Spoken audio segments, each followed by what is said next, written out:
Hi friends, welcome back to my channel. Today is another interesting story for listening. Listen carefully and learn English.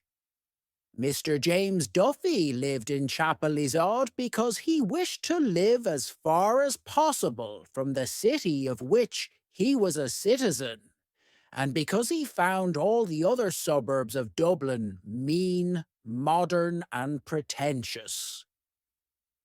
He lived in an old sombre house, and from his windows he could look into the disused distillery, or upwards along the shallow river on which Dublin is built. The lofty walls of his uncarpeted room were free from pictures. He had himself bought every article of furniture in the room: a black iron bedstead, an iron washstand, 4 cane chairs, a clothes rack, a coal scuttle, a fender, and irons, and a square table on which lay a double desk. A bookcase had been made in an alcove by means of shelves of white wood. The bed was clothed with white bedclothes, and a black and scarlet rug covered the foot. A little hand mirror hung above the washstand, and during the day a white shaded lamp stood as the sole ornament of the mantelpiece. The books on the white wooden shelves were arranged from below upwards according to bulk. A complete Wordsworth stood at one end of the lowest shelf, and a copy of the Maynooth Catechism, sewn into the cloth cover of a notebook, stood at one end of the top shelf. Writing materials were always on the desk. In the desk lay a manuscript translation of Hauptmann's Michael Kramer, the stage directions of which were written in purple ink, and a little sheaf of papers held together by a brass pin. In these sheets a sentence was inscribed from time to time, and in an ironical moment the headline of an advertisement for bile beans had been pasted onto the first sheet. On lifting the lid of the desk, a faint fragrance escaped, the fragrance of new cedarwood pencils, or of a bottle of gum, or of an overripe apple which might have been left there and forgotten. Mr. Duffy abhorred anything which betokened physical or mental disorder. A medieval doctor would have called him saturnine. His face, which carried the entire tale of his years, was of the brown tint of Dublin streets. On his long and rather large head grew dry black hair, and a tawny moustache did not quite cover an unamiable mouth. His cheekbones also gave his face a harsh character, but there was no harshness in the eyes, which, looking at the world from under their tawny eyebrows, gave the impression of a man ever alert to greet a redeeming instinct in others, but often disappointed. He lived at a little distance from his body, regarding his own acts with doubtful side glances. He had an odd autobiographical habit which led him to compose in his mind, from time to time, a short sentence about himself, containing a subject in the third person and a predicate in the past tense. He never gave alms to beggars, and walked firmly, carrying a stout hazel. He had been for many years cashier of a private bank in Baggot Street. Every morning he came in from Chapdelaized by tram. At midday he went to Dan Burke's and took his lunch, a bottle of lager beer, and a small trayful of arrowroot biscuits. At 4 o'clock he was set free. He dined in an eating-house in George's Street, where he felt himself safe from the society of Dublin's gilded youth, and where there was a certain plain honesty in the bill of fare. His evenings were spent either before his landlady's piano, or roaming about the outskirts of the city. His liking for Mozart's music brought him sometimes to an opera or a concert. These were the only dissipations of his life. He had neither companions nor friends, church nor creed. He lived his spiritual life without any communion with others, visiting his relatives at Christmas and escorting them to the cemetery when they died. He performed these two social duties for old dignity's sake, but conceded nothing further to the conventions which regulate the civic life. He allowed himself to think that in certain circumstances he would rob his bank, but as these circumstances never arose, his life rolled out evenly, an adventure less tale. One evening he found himself sitting beside two ladies in the rotunda. The house, thinly peopled and silent, gave distressing prophecy of failure. The lady who sat next him looked round at the deserted house once or twice, and then said, "What a pity there is such a poor house tonight! It's so hard on people to have to sing to empty benches." He took the remark as an invitation to talk. He was surprised that she seemed so little awkward. While they talked, he tried to fix her permanently in his memory. When he learned that the young girl beside her was her daughter, he judged her to be a year or so younger than himself. Her face, which must have been handsome, had remained intelligent. It was an oval face with strongly marked features. The eyes were very dark blue and steady. Their gaze began with a defiant note, but was confused by what seemed a deliberate swoon of the pupil into the iris, revealing for an instant a temperament of great sensibility. The pupil reasserted itself quickly.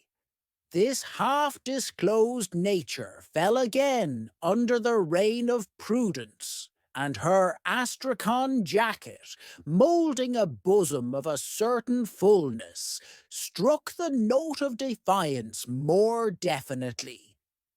He met her again a few weeks afterwards at a concert in Earlsfort Terrace, and seized the moments when her daughter's attention was diverted to become intimate. She alluded once or twice to her husband, but her tone was not such as to make the allusion a warning. Her name was Mrs. Sinico.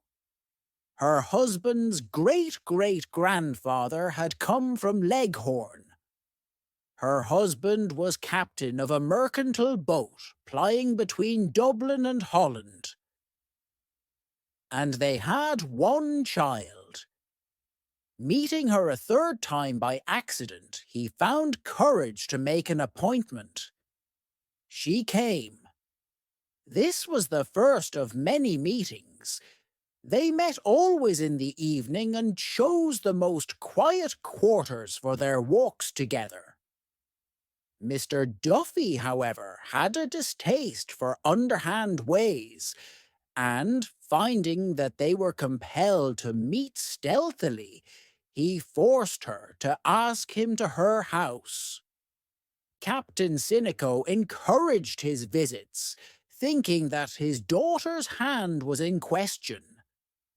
He had dismissed his wife so sincerely from his gallery of pleasures that he did not suspect that anyone else would take an interest in her. As the husband was often away, and the daughter out giving music lessons, Mr. Duffy had many opportunities of enjoying the lady's society.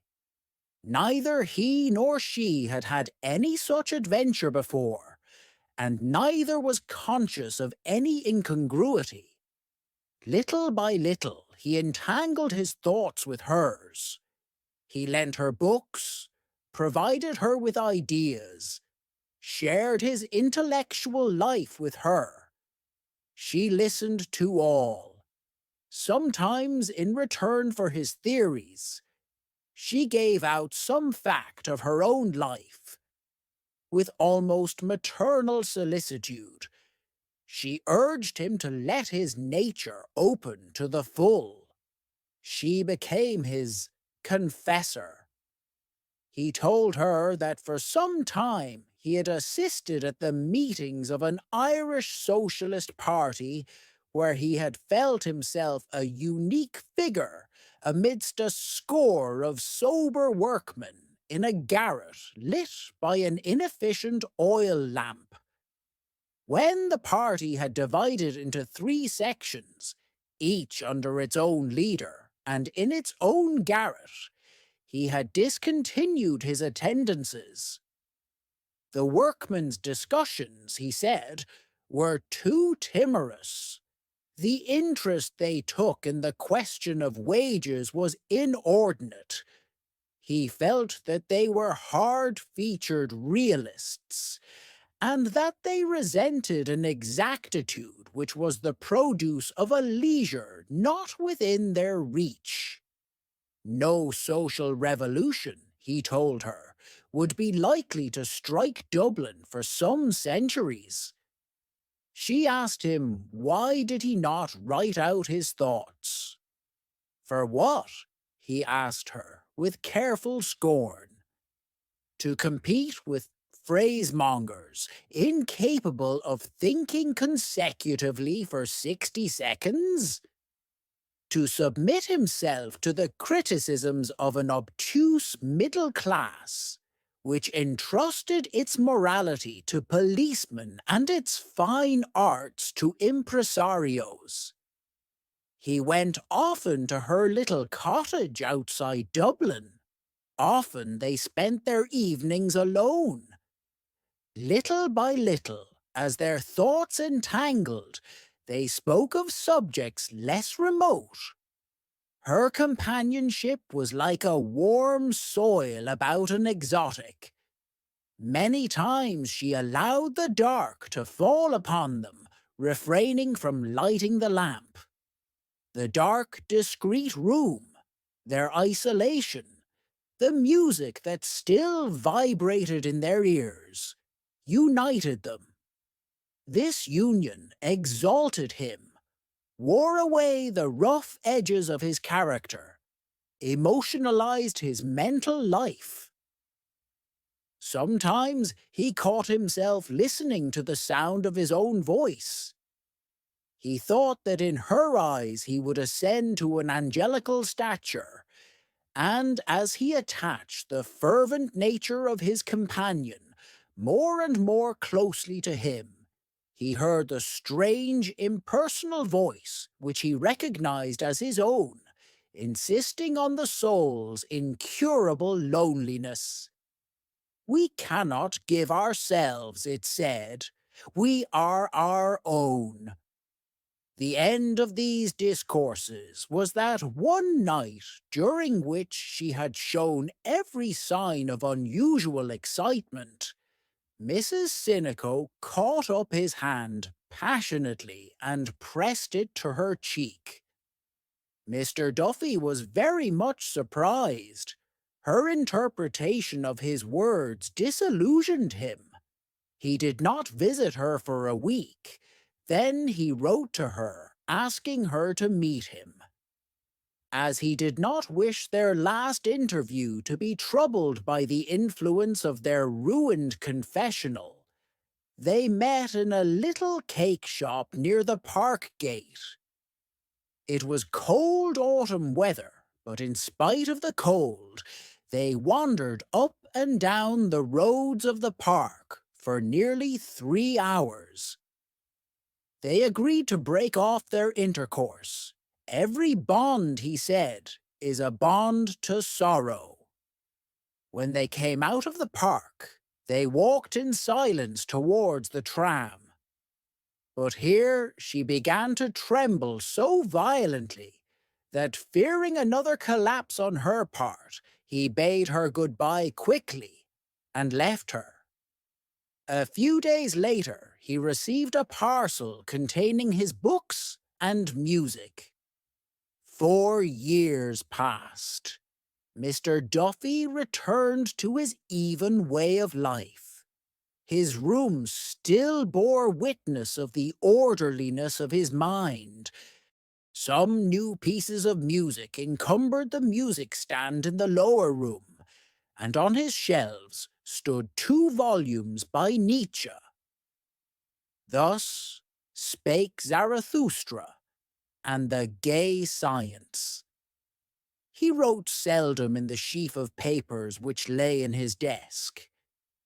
One of his sentences, written 2 months after his last interview with Mrs. Sinico, read, "Love between man and man is impossible because there must not be sexual intercourse. And friendship between man and woman is impossible because there must be sexual intercourse." He kept away from concerts lest he should meet her. His father died, the junior partner of the bank retired. And still every morning he went into the city by tram, and every evening walked home from the city after having dined moderately in George's Street and read the evening paper for dessert. One evening, as he was about to put a morsel of corned beef and cabbage into his mouth, his hand stopped. His eyes fixed themselves on a paragraph in the evening paper which he had propped against the water carafe. He replaced the morsel of food on his plate and read the paragraph attentively. Then he drank a glass of water, pushed his plate to one side, doubled the paper down before him between his elbows, and read the paragraph over and over again. The cabbage began to deposit a cold white grease on his plate. The girl came over to him to ask, was his dinner not properly cooked? He said it was very good and ate a few mouthfuls of it with difficulty. Then he paid his bill and went out. He walked along quickly through the November twilight, his stout hazel stick striking the ground regularly, the fringe of the buff mail peeping out of a side pocket of his tight reefer overcoat. On the lonely road which leads from the park gate to Chapel-Izod, he slackened his pace. His stick struck the ground less emphatically, and his breath issuing irregularly, almost with a sighing sound, condensed in the wintry air. When he reached his house, he went up at once to his bedroom, and, taking the paper from his pocket, read the paragraph again by the failing light of the window. He read it not aloud, but moving his lips as a priest does when he reads the prayers, Secreto. Thanks for watching. Please subscribe my channel.